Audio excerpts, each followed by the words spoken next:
Shalom. हम महिमा से महिमा में अंश अंश करके बदल जाएंगे। दूसरे करंथियों का 3 अध्याय उसका 18वां पद। परंतु जब हम सबके उगाड़े चेहरे से प्रभु का प्रताप इस प्रकार प्रकट होता है, जिस प्रकार दर्पण में, तो प्रभु के द्वारा जो आत्मा है, हम उसी तेजस्वी रूप में अंश अंश करके बदलते जाते हैं। जब हम इसे पढ़ते हैं तो हमारे लिए यह सुंदर वचन उगाड़े चेहरे से प्रभु का प्रताप को देखते हुए स्पष्ट हो जाता है। तो ये वचन भी स्पष्ट हो जाता है, महिमा से अंश अंश करके हम बदलते जाएंगे। हम जिस प्रकार से अपने आप को दर्पण में देखते हैं, हमें अपना बदला हुआ रूप दिखाई दे सकता है। हमें उस परिवर्तन की एक सुंदर तस्वीर की समझ देती है जो परमेश्वर हम में बना रहा है, जब हमने उन्हें अपनी छवि में ढालने और बनाने की अनुमति दी है। परमेश्वर के इब्रानी नामों में से एक हमारे कुम्हार के रूप में उनके चरित्र का वर्णन करता है। हम वचनों पर जो हमारे साथ साझा किए गए थे, उन पर विश्वास करते हुए प्रभु के पास आए थे। हमें विश्वासी कहा जाता था। हम प्रभु में बने रहे और हमें ऐसी बहुत सी बातें पता चली जिनके बारे में हमने पहले कभी जानकारी नहीं थी।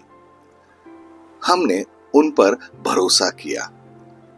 वह हमने अगले स्तर पर ले गया। अब हम शिष्य बन गए हैं। हमने यीशु के और भी करीब से अनुसरण किया।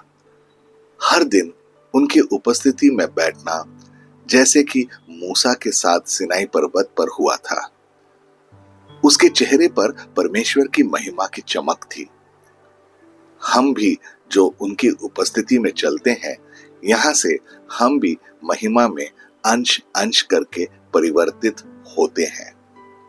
महिमा में अंश अंश करके बदलते जाते हैं। पौलुस हमारे पूरे मसीह जीवन का सारांश देता है, पृथ्वी पर बुलाए जाने और पवित्र किए जाने से लेकर स्वर्ग में हमारे शानदार स्वर्गारोहण तक। दूसरे करंथियों का 2 अध्याय उसका 14 पद। परंतु परमेश्वर का धन्यवाद हो जो मसीह में सदा हमको जय के उत्सव के लिए फिराता है और अपने ज्ञान के सुगंध हमारे द्वारा जगह जगह फैलाता है।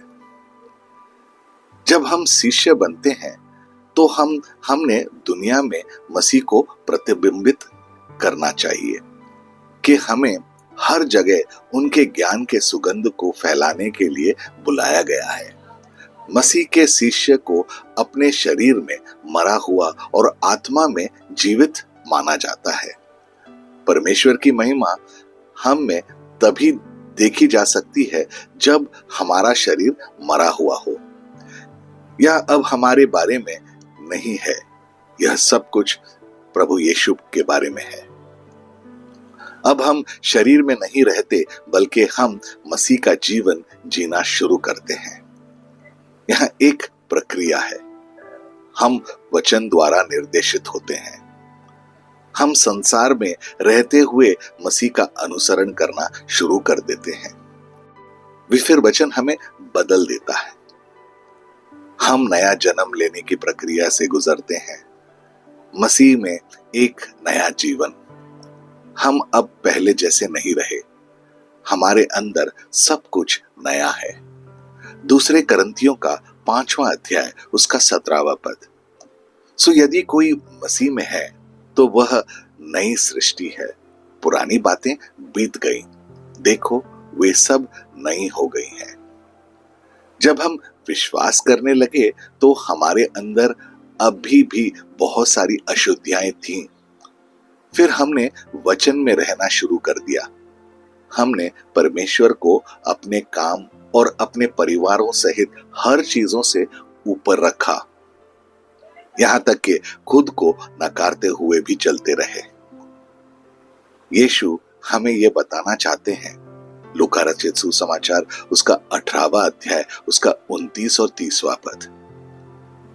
उसने उनसे कहा, मैं तुमसे सच सच कहता हूं कि ऐसा कोई नहीं जिसने परमेश्वर के राज्य के लिए घर या पत्नी या भाइयों को या माता पिता या लड़के बालों और को छोड़ दिया और इस समय कई गुना अधिक ना पाए और परलोक में अनंत जीवन। क्योंकि यीशु ने कहा था कि जो कोई मुझसे अधिक परिवार को समझता है वे मेरे योग्य नहीं है। इसीलिए यदि परमेश्वर का वचन के अनुसार चलें तो हम पवित्र हो जाएंगे और पृथ्वी पर उनकी महिमा को अनुभव करेंगे और अंत में जब वह हमें स्वर्गारोहित करेंगे तो हम उनके स्वर्गीय महिमा को भी देखेंगे। इसलिए पौलुस ने कहा है कि हमारे उगाड़े चेहरों से हम परमेश्वर की महिमा को देखते हैं जैसे दर्पण में देखते हैं। यह तभी हो सकता है जब वचन हमारे अंदर प्रवेश करे। हम परिवर्तन को वैसे ही देख सकते हैं जैसे हम दर्पण में देख रहे हों। आइए प्रार्थना करें। प्रिय प्रभु यीशु, आप मेरे जीवन के परिवर्तन करता हो। मैं आपके आत्मा के लिए और आपके द्वारा मुझे दी गई स्वतंत्रता के लिए आपका धन्यवाद करता हूं। आपके वचन के लिए धन्यवाद जिसके माध्यम से मेरे चेहरे से पर्दा हटा दिया गया, जिसके कारण मैं स्वतंत्र रूप से और ध्यान से परमेश्वर की महिमा देख सकता हूं और आपके समानता में अंश अंश करके बदल दिए जाता हूं। मेरी सहायता करें कि मैं कभी भी अंधकार के दुनिया में वापस ना जाऊं। मेरी सहायता करें ताकि मैं आपकी ज्ञान की सुगंध को हर जगह और हर किसी तक फैला सकूं। मेरे जीवन को चुनने के लिए प्रभु यीशु आपका धन्यवाद। मुझे खुशी है कि मैंने आपका अनुसरण करने का निर्णय लिया। मुझे कोई पछतावा नहीं, केवल आनंद है। यीशु, मैं यह प्रार्थना आपके शक्तिशाली और अनमोल नाम में करता हूं। आमीन और आमीन। अपने दिन की शुरुआत प्रभु यीशु से करें। सब्सक्राइब कीजिए, नोटिफिकेशंस ऑन रखिए और ये दैनिक भक्ति आपको रोज मिलेगी। धन्यवाद।